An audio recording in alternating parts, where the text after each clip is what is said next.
Hey YouTube. Hey Facebook.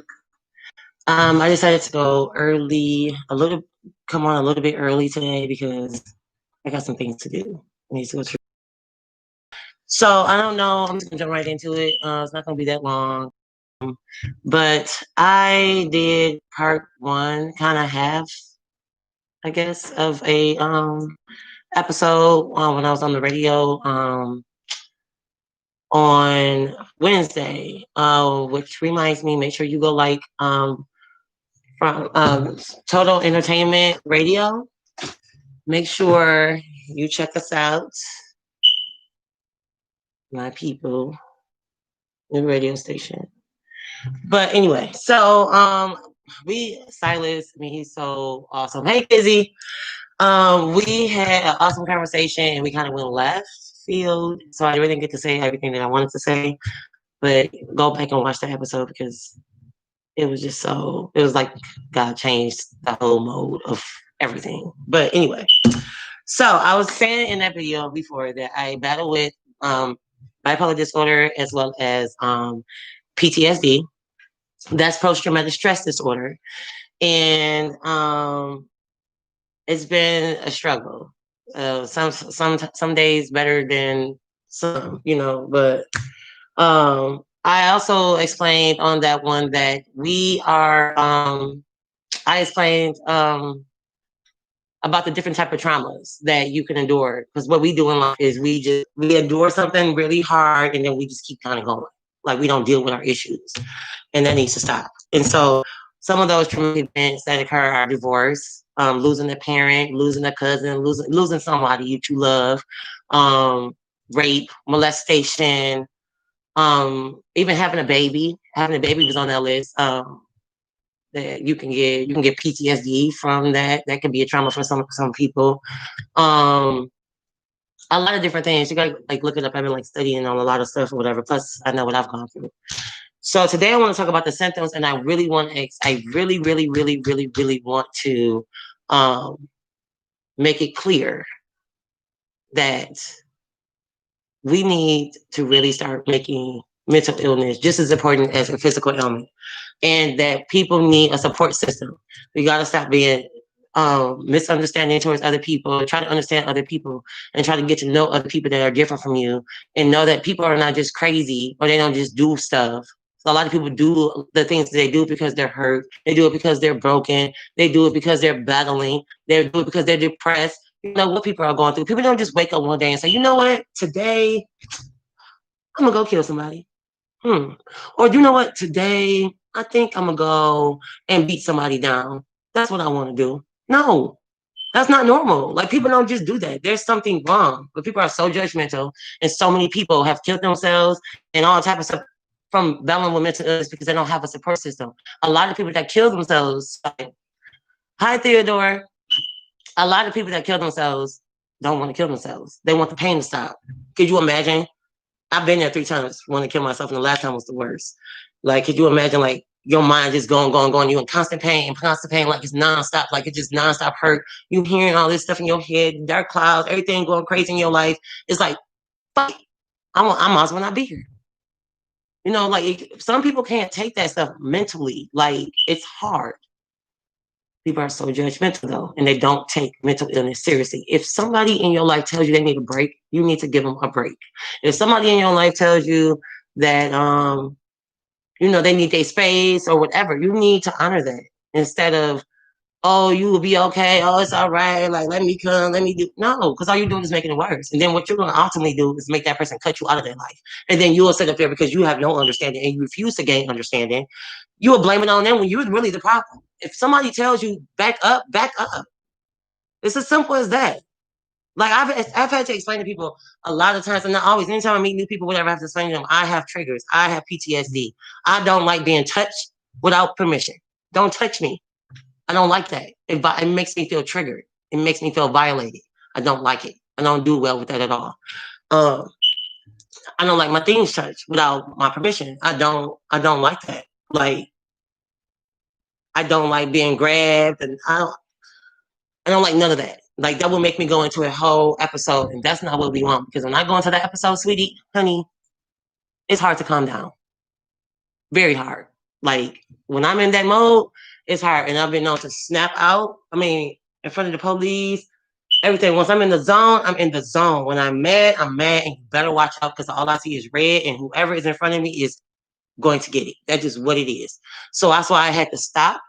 And so those of us that do better with PTSD, I'm gonna tell you what I had to. What I had to do was I really had to cut a lot of people off, and I have to really be cautious of who I'm around, because if I don't choose the right people to be around, and they do things to trigger me, then now I'm not mentally well. And when I'm not mentally well, my kids are not well. My household is not well. My business is not well. I can't do this podcast. You know what I'm saying? You got to make sure you're well. Sometimes I have my days where I'm like, let's go. Some days I'm withdrawn. I don't want to talk on the phone. I don't want to go nowhere. I just want to lay in my bed, watch TV, or I want to read my book or do whatever I want to do at home. That's my business. So I want to talk about a little bit of these symptoms. So like people that have it, that battle with mental illness, and some people don't know that they battle with mental illness. And look, there's nothing wrong with going to get checked. Go get checked to make sure you're good. If your mental is bad, how can you live your life? You got to get it together. I be all jacked up sometimes, and I'm doing the best that I can. And I'm in counseling. I've been in counseling since 2011. I don't see myself leaving no time soon. On top of, I read a lot of the Bible. I pray a lot. I watch. I don't watch a lot of violent stuff. Nothing that like will make my mind go off into another place. Like I refuse to do that to myself. I can't sleep if I watch something violent. I can't. It really bothers my mind. So I try my best to make sure that I'm watching. I like to watch a lot of comedies, funny stuff. You know, I like to watch a lot of preaching, Pastor Michael Todd, Sarah Jakes Roberts. You know, I like looking at a lot of documentaries. I love to read, absolutely love to read, love knowledge, love to study.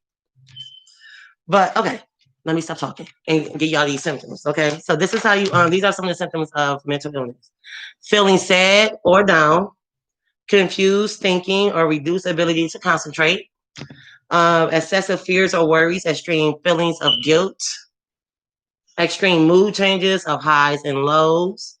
Let's talk about that for a second, because I know for me, I can go from 0 to 1,000, not 100, and I can go from 1,000 to 0 very quickly, and then be like, "What happened?" I mean, somebody could be sitting next to you, make me mad, and I'm gonna go off, and then look at you, be like, "You okay, girl?" Like nothing even never happened. Seriously, like, and it'd be like that, and I really be. I mean, I want, as long as I got my point across, we good. So, but anyway, withdraw from friends and activities. I was just talking about that. Significant tiredness, low energy, or problem sleeping. Detachment from reality, hallucinations, paranoia, delusions, inability to cope with daily problems or stress, trouble understanding and relating to situations and to people, problems with drugs and alcohol, major changes in eating habits, sex drive changes, excessive anger, hostility or violence, and suicidal thinking. So those are some of the symptoms of when you have mental illness. And like, that's real. So you heard the list I just said. So like, we need to gain more understanding of what people are going through and recognize. Yeah, Danisha, I feel you. Like recognizing triggers, this is really huge for me. Like, don't trigger me. Don't be the one to do that. Don't do that. You put yourself in a whole danger zone, and you put me in a danger zone because I'm liable to be going crazy on you and hurt myself. Period. But yeah, sometimes it is genetic. Sometimes it is genetic, Kizzy, but sometimes it's not. Sometimes it's because of trauma. Like some people are just my mind flipped out when especially after I got raped. Like I was a whole nother girl, a whole nother person. Like I didn't know who I was. I mean, I was like to study up on mental health and to get checked and to, I keep saying, to really get to know who people are and what they've gone through. Because you really don't know a person and you really get to know what they've gone through anyway. Like you don't know me if you don't know my story. You don't know how to deal with me. A lot of people don't know how to deal with me. I'm learning how to deal with myself. So, but a lot of people don't know how to deal with me. They don't know my story. They don't get used when I hate when I tell people this is the worst thing you could do to somebody with mental illness. If I tell you that I need time to myself, or I need that, oh, you just tripping, it's okay. I told you what I needed. Or it's not that. What it is for you is this. No, what it is I know that I need a break and I need for you to give that break to me. Because if you don't give that break to me, now I gotta cut you out of my life. I've had to cut out people that I love, still love. But my dad was messing with my mental. Like they had no respect at all. Just coming in my house, doing what they want. Like I was literally about to go and hurt somebody. And that's another thing. Like the thoughts that go through my head sometimes, honey, it's crazy. Okay. So I keep it's nothing but the grace of God I'm still out and I'm even sitting in this chair right now. I should have probably been in jail a long time ago because I could have flipped out and did a whole bunch of stuff that I didn't have no business doing. So when people just out here just doing all this crazy stuff, killing people, all that type of stuff, you know, I just can't even imagine how much it must take one to really pull a trigger on somebody. It got to be some type of mental somewhere, and then has to these people down for these bullshit. It don't even be right. You can't tell me ain't no mental stuff in there somewhere. Something going on. There's no reason for it.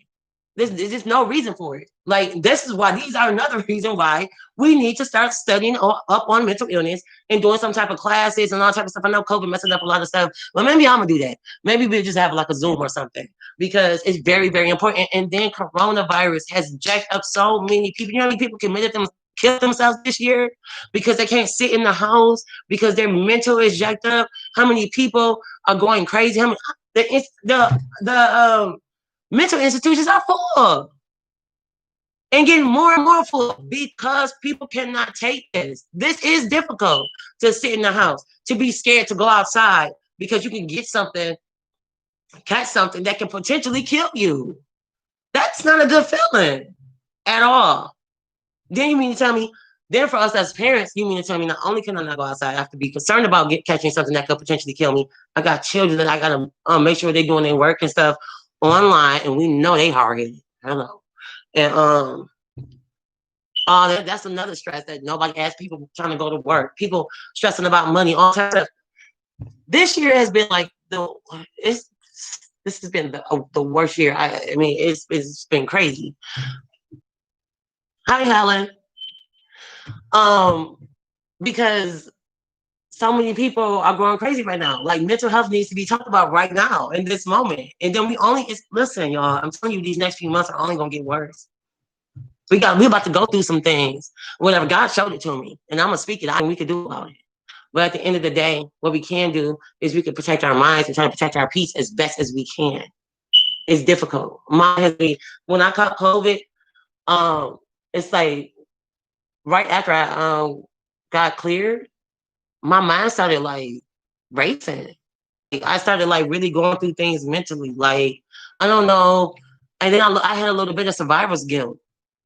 Like I was like, all these people dying, and I'm still here, and that's crazy to me. And I felt a little guilty about that. I was sad for like all the families and stuff like that. But of course, I don't want to die with nobody else. But it made me feel. Look up survivor's guilt. You know exactly what I'm talking about. You know, he didn't have to do that. But that jacked me up. It did jack me up mentally and made me. I was going through that, battling with that on top of the private things I go through in private. And so it's important for me because I know what can I do. And you got sometimes you got people to call, but I ain't want to be playing with this COVID stuff. I'm not being able to hug my daddy since COVID. You hear me? He ain't playing. So I had to stay like really prayerful and really start looking at Pastor McIntyre and talking to my for me, which is some of the way I cope. Music is a major thing for me. Like I love it. I cope that way, but I'm still yet learning other ways to cope. Maybe can you tell me some ways that y'all use to cope? Some ways y'all cope with your mental illness if you battle with a mental illness. I know anxiety is big and very much for a lot of us. Being anxious, really, really, really bad anxiety, like really bad panic attacks, like to the point I didn't want to live. It was that bad. Like it was absolutely positively horrible. Like I would wake up into a panic attack. My ex-husband used to always have to calm me down, let me know like it's okay. It's all right. Like you're safe because anxiety lies to you. I hope y'all know that. Anxiety is a liar. It lies to you. It tells you that you're not safe. It tells you that you're not okay. It tells you that you need to worry. It tells you to go into a panic mode when there's really nothing to even panic about. It's not like anxiety attacks, they're lies. And it's crazy. I've been out at the bar and we used to break out into panic attacks. Was out at house parties and broke out into panic attacks. It was absolutely positively horrible. It was crippling to live like that. So I sympathize. I empathize with everybody who deals with that. I haven't had to deal with that in a long time. I did recently go through a couple of my own little anxiety attacks, whatever. But I don't. I definitely don't go through what I used to go through. And I feel like that's because, first of all, God honored to God because I'm. I have these I am statements. I talked about this before on my phone. If you go on your phone and you go to the Play Store, whatever you got to do to download, the app is called I am. It's green. And every single day, all throughout the day, it sends me I am. Like I am beautiful. I am worthy. I'm worth it. My life is okay. Like sometimes it's not I am. Sometimes it's like my life is okay. Life will get better. Stuff like that. And I have to have those constant reminders because if you don't have those constant reminders, then you have a mental back on my medicine. I'm back on my medicine, and now my mind is not racing all the time. Sometimes it's okay to pop a pill or two. Sometimes you need, and I understand why people don't want to take their medicine because I first started taking medicine, it drove me insane. I was crazy. Like I was crazy. I was having really, really it was made worse. I was like in a zone. There I was sitting on the couch one day just like this, and I was just staring like into the days, like just gone. And my ex-husband came, lifted up my arm, and it just dropped right back down. And I just sat there. And he took them pills and he said, "You need to flush these down the toilet. This is making you can't even operate leaning and trusting in God because what else was I gonna do? Like I couldn't even function. I couldn't cook. I couldn't clean. I couldn't do nothing. There was nothing I could do. I was sleeping all the time. Dumb medications. Yeah, all right. They have a shot that you can get that will that they can test you out to see what medicines are right for you. They should do that anyway. But yeah, I absolutely do understand. I've been on Cymbalta, I've been on Zoloft, I've been on Ativan, I've been on also made me crazy. Absolutely crazy. Like crazy. I couldn't sleep. I already couldn't sleep and it just made it worse. It just made it some of them just make it worse. It don't change nothing. Which is why I keep having to say this. And it's so important to do it. If you know that being around certain people is going to drive you crazy, you shouldn't go. So you have to self-care. It don't matter. You gotta put I ain't going. Oh, but come on. I ain't going. Because I know my mental is gonna be jacked up. I ain't going. I'm not doing that. You know what I'm saying? I was out last night with my homeboy and he was like, "You wanna go over so and so house or whatever?" And I was like, as long as she ain't crazy, this and that, because I knew that I couldn't deal with that if that was to occur. I knew I couldn't. And I'm like, I'm gonna drive my car so I can make sure that if anything pop off, I can go. Because I don't got time. I'm out. I don't got time for it. I cannot afford nobody to check on my mind. Like the enemy already batters your mind. No. I can't get people that much power. Like I can't give them the opportunity to do that. Like you give somebody the ammunition, you can expect them not to use it. So I ain't gonna go or don't do. There's some things that I love you, all that. I don't like that. I don't play that. Like some stuff is just like some stuff is disrespectful anyway. It is disrespectful any fucking way. But for me, I take everything so personal. Don't call. Oh, I'm just calling you that because you my homegirl. Call me homegirl then. I'm not your bitch. Okay. Now I'm triggered. Because when I was in an abusive relationship, that's all it was being called was bitches. And people don't know how to respect that stuff. Like me and my homegirls, we got to stop. We need to stop doing call each other bitches. But some girls don't like that. And I asked, like, you then no, okay, but I'm not gonna call you no bitch. It's simple as that. Like, you ain't got that much self control. You can't not do that. Weird. But anyway, I don't want to get off the subject. But I want to read to you some of these complications from mental illness. It says mental illness is a leading cause of disability. Mental illness can cause severe emotional, behavioral, and physical health problems. Complications sometimes linked to mental illness include unhappiness and decreased enjoyment of life, family conflicts, relationship difficulties, social isolation, problems with tobacco, alcohol, and drugs, missed work or school, other problems related to work or school, legal and financial problems, poverty and homelessness, self-harm and harm to others, including suicide or homicide. Like your mental could be so messed up that you start getting sick physically. People don't like to take it seriously. Ain't that my mind can be so jacked up to it can cause me a physical ailment? Yet we talk about things like all these things are important. Physical ailments are important. I'm not saying enough. I'm saying that mental illness is just as important as a physical ailment. It's important. You can't even function without your mind. You need your mind.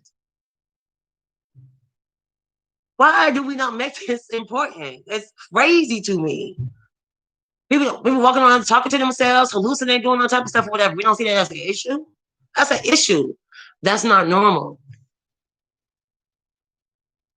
Kizzy, what's some dots for girl? I mean, what was another one on here? I have not had a healthy relationship yet in my lifetime. Not yet. I have not been loved properly. Maybe haven't learned loved properly myself. Not knowing how I've been taken advantage of a lot. And then I bring a lot of the old stuff, the trauma affects my relationships. Which is what I was talking about, the PTSD, whatever. People not honoring and respecting what I'm going through. Like, it's real. Like, respect it. That's just what it is. Family conflict. One of the main things that bother me the most, and I think I already said this, is when my family, when people don't understand that what you're going through is real. It's real. It's real and it's painful. It's like, if I can't tell you what I'm going through mentally, what do you expect me to do? And then when you say things like, I'm gonna kill myself or something like that, whatever, oh, you'll be okay. Stop talking like that. Oh, it's okay. And people have killed themselves. Like, when we gonna start taking that stuff seriously? It's not a game. You should never take suicide as a joke. You should never take it as like it's just a throw off. You need to stop what you're doing. Stop what you're doing if you can. And if somebody tell me they're gonna kill themselves, I can stop. And go to them. Don't call them on the phone. Go to them. Maybe you could stop that. Like I've had people in my life kill themselves, and I felt like shit. I ain't even gonna lie. I felt like shit because even though I was there to lend an ear, it was like I just felt like I didn't do enough. I felt like I didn't do enough, so I vowed, like, I'm gonna do enough. I'm gonna try my best. I'm gonna study up on it. I have a lot of pamphlets and stuff about suicide in my office. I'm gonna study up on it. I'm gonna try the best I can to help try to prevent it and to bring some understanding to it. And people be like, people that kill themselves, they so selfish or whatever. And maybe it is a selfish act, whatever, but maybe you were selfish because maybe they tried to come to you and you didn't listen. So maybe that was a selfish act that caused another selfish act, or could have been nobody's fault. But we need to be there for each other. We need to be there way more for each other. If I'm telling you something going on with my man, you need to listen to me. I need people to listen to me. You need people to listen to you. We need to start coming together more and loving on each other instead of beating each other down and assuming and judging and all that because you don't know. You don't battle with mental illness. How you gonna tell somebody else they don't battle with a mental illness? That's weird. How you gonna tell somebody how to handle rape and you ain't never been raped? How you gonna tell somebody how to handle being abused and you ain't never been abused? I mean, make that make sense. People want to talk so much, and you ain't got shit to say, and shit don't even make sense.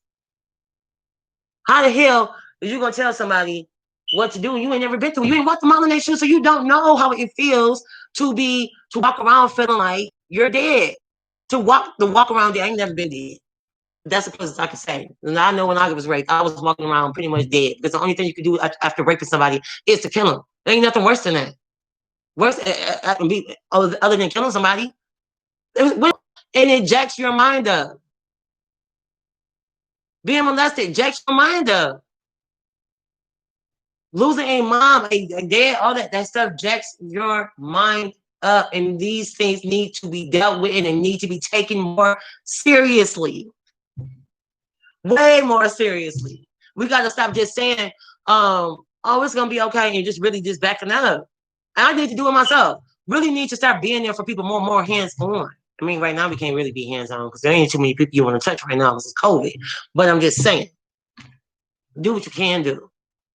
We can help save lives if we just, sometimes people, perfect example. Last night I went into the store and this girl was talking about how she worked in the health field. And she said, I don't understand how I never caught COVID.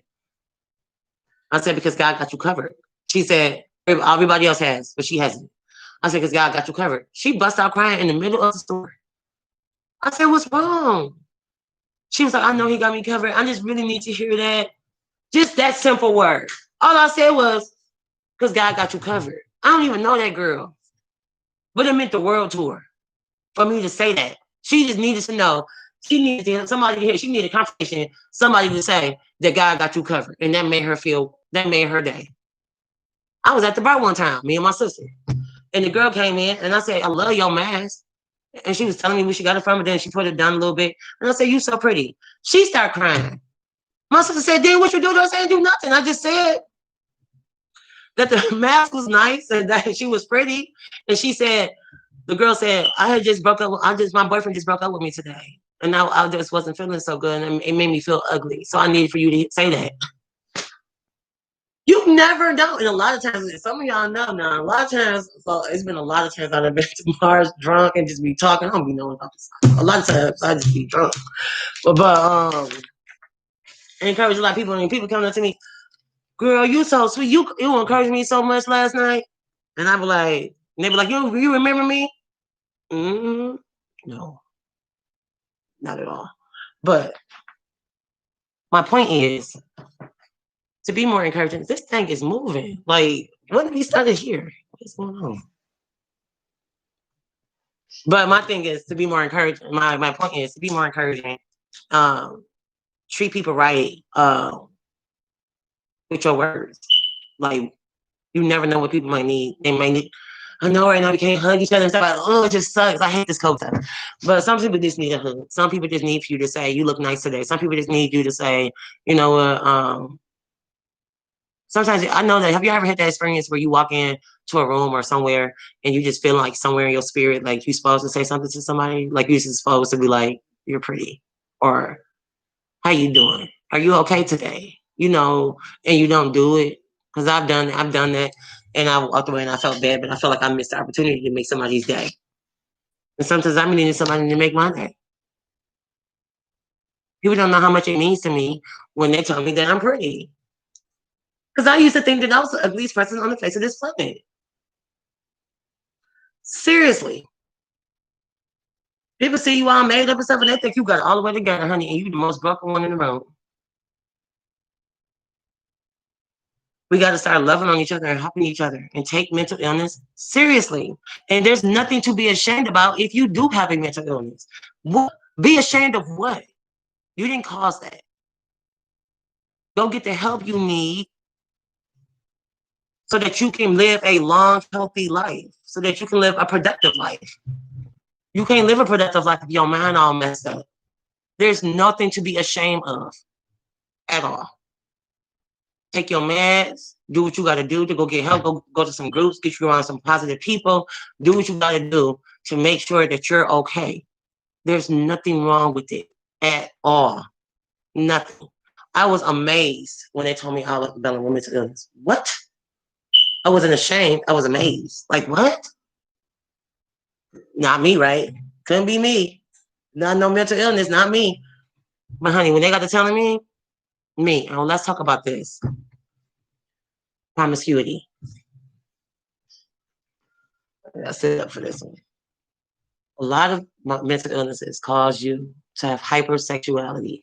So you'll want to have a lot of sex. And what goes along with that is a lot of risky sex.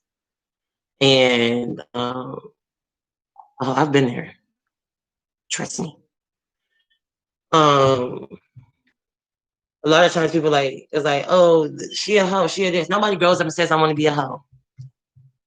What do you want to be when you get older? A hoe. Men and women. Like, I ain't with the hood mentality or the whatever. I ain't with it. So my thing is this: if you sleep around, if you're a man, if you sleep around and you're a woman, then you're promiscuous, not a hoe. But you're promiscuous. Okay. And everybody has their own reason, but you don't just wake up one day and decide to go sleep around with somebody. Something wrong with you. Something happened to you. Something going on. You was molested. You was raped. You was something happened. We don't just go giving our bodies away for no reason. You know what I mean? A lot of times it's mental illness.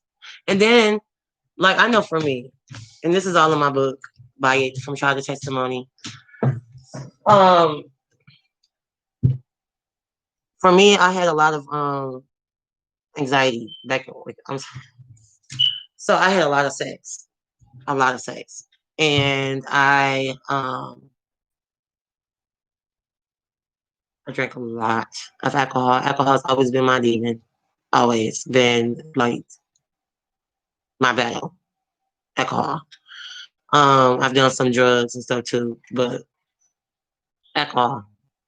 But it makes sense to me because when you're dealing with a mental illness, when you have all that anxiety and stuff, and I'm sitting down at home and I can't be still and all that kind of stuff, it makes sense to go get drunk because now I don't have that anxiety. You self-medicate and then go have sex because now I'm having sex. I ain't got anxiety because I'm getting it out because I'm having sex. That was my choice: sex, alcohol. All I pretty much wanted to do because I didn't like it. It made me feel better. I thought it made me feel better, but honestly, I'm trying to say this right, but that's what worked for me. That's what I felt like was working for me. Self-medication, and you have them times, some manic times where you just want to keep going. Just want to keep going. It's real. Like you just be wanting to have sex. You just be wanting to get drunk. You just be wanting to do all this kind of crazy stuff, whatever, because your mind is going. That's just the real of it. I was trying to like say it better way, but shit. You be wanting to do it a lot. And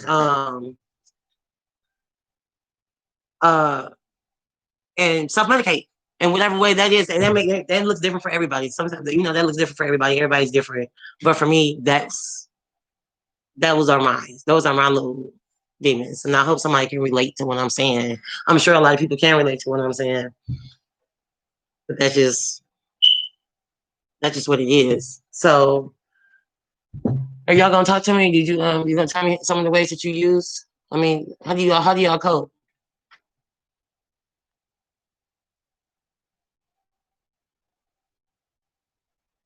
That's what's up, Theodore. Somebody in your life that help you, a significant other.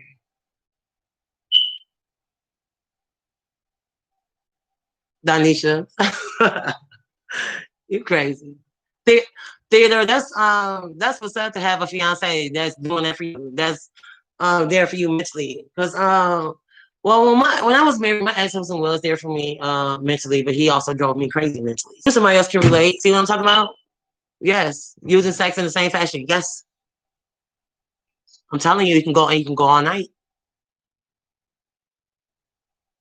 Cigarettes and coffee and isolated. Cigarettes don't make. I mean, coffee don't make you anxious, Kizzy.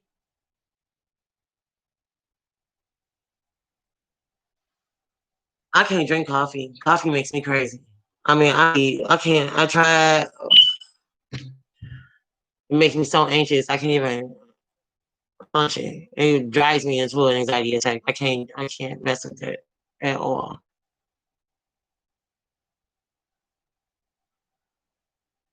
That's what's up. Do you? I don't. I can't do it. I can't drink coffee. I can't do it. I like to listen to my music and write and sing and all that to try to kind of help my mind out because yo, we're gonna do a Zoom to like link up and do a Zoom together to like really educate people on. And I'm gonna go get some more stuff, some of the other paperwork and stuff that I got, some of the books I got too on mental illness because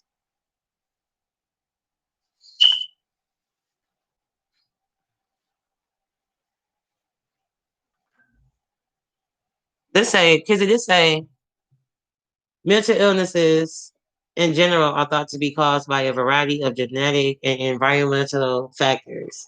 Inherited traits. Mental illness is more common in people whose blood relatives also have mental illness. Certain genes may increase your risk of developing a mental illness, and your life situation may trigger it. Hmm.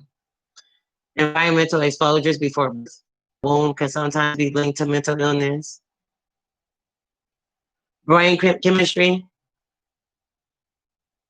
Chemicals that these chemicals are impaired, the function of the nerve receptor and nerve systems change, leading to depression and other emotional disorders. Wow. So it's saying pretty much that you can be it's genetic. Yeah, it says it can be genetic, and that your life situations is what triggers it. That's crazy. So it could just be lying dormant until something happened to you, and then now you got a whole nother mindset. When y'all figured out that you had mental illness, did you already like what made you go get diagnosed? Like what made you? Because I know for me, I was drinking real heavy and stuff, and one night I went to the bar and I ended up assaulting the cop. Long story short, assaulted the cop. He pushed me first. I would like to say, and I went to jail. First time, only time at OCJ. Never want to go back there. Worst 12 hours of my life. Um, they they made me go to counseling. And so when they made me go to counseling, I started really starting to see like what I was doing. I didn't realize what I was doing. I didn't care. I was just no conscience. I didn't care. I started really realizing what I was doing, and they sent me to counseling, and then that's when I started. That's when I was told that, girl. At first, I went to Easton Hills though, and they had diagnosed me with like 5 different things, and I knew I didn't have all that. I'm like, it can't be all that. So I transferred to CNS, and then they diagnosed me with bipolar disorder and PTSD, which makes a lot of sense. And I mean, I go through every symptom of bipolar and PTSD, the flashbacks, the nightmares, all of that, like all that. I don't like hanging around men that I don't know. Uh, because I've been so hurt by men. I will fight a man quicker than I'll fight a woman, and I can't fight no man. But I would try. I would pick up everything in sight to try to hurt you if I can. Um,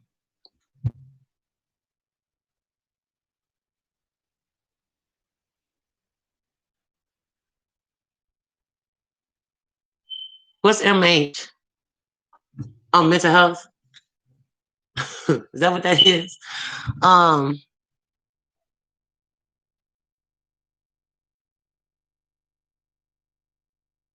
yeah, I went to CNS and got attacked, and They told me what I had. And ever since then, it's been making sense. And I've been staying myself. I'm staying my butt in counseling. And I was off my meds for 2 years. I got back on them just recently. Thank God. I couldn't get my mind to stay in one spot. I still can't sleep on them though. Oh, that's why you okay. That's was when I was in my okay. Okay. Camp Oak Park Girls Ranch. Do y'all feel like ever since you got diagnosed that you've been able to manage it better? That you don't feel like did you like before you got diagnosed, did you feel like what's wrong with me? Like am I crazy or like what? Camp Oakland. Okay.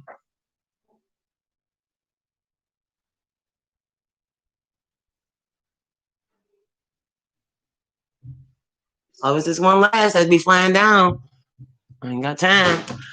But did y'all feel like you was losing it before? Like, what's wrong with me? 'Cause I always felt like something was wrong with me. I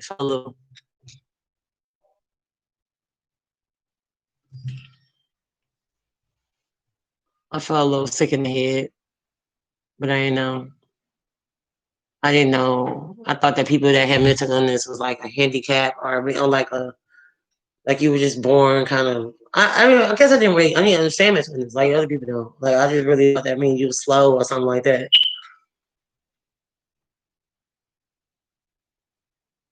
Able to understand the craziness.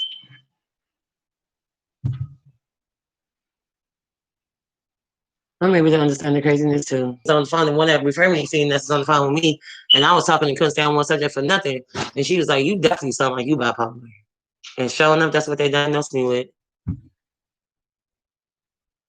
It happens. But I don't want to just keep rambling. So I'm gonna go. I'm gonna go.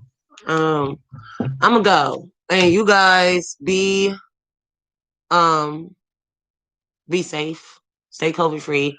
Inbox me if you want to be a part of the Zoom for mental illness. You tell your story of mental illness. Boom, that's what we'll do. Tell your story of mental illness. I had the podcast, whereas Danisha was on there, where we had the podcast where women were telling their stories about domestic violence. Now let's do the Zoom where women are telling their stories about mental illness and men.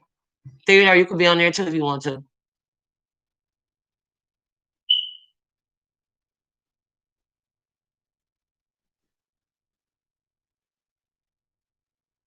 Wow.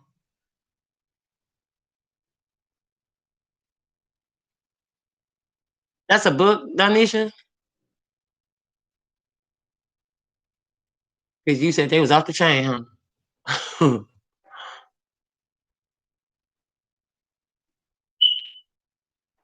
You can hear your life was instrumental.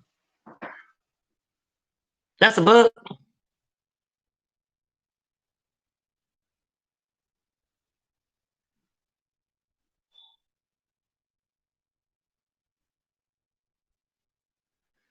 Okay, y'all inbox me if you want to be a part of the Zoom to tell your story about mental illness. And I'm gonna get all my little paperwork together and we will probably do this next Friday. Let me know if you're available next Friday at 6 o'clock.